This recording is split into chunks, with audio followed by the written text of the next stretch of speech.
dyan sa mga viewers ko at saka sa mga followers ko. Ayan guys, pahinga muna guys kasi lula na sa kuwan, sa init. Ayan, maraming init. Ayan guys, oh, napakasarap ng melon. Ito, lumo na lumo siya, tamis siya guys. Ayan, grabe.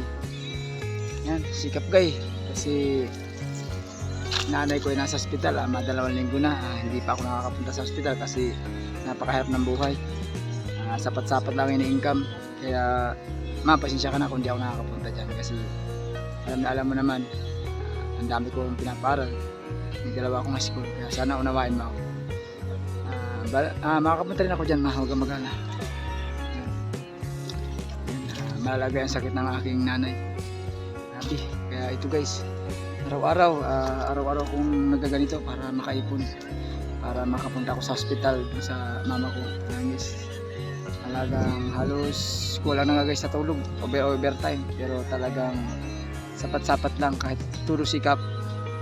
Kaya napakahirap, lalo na pag may sakit ang iyong pamilya.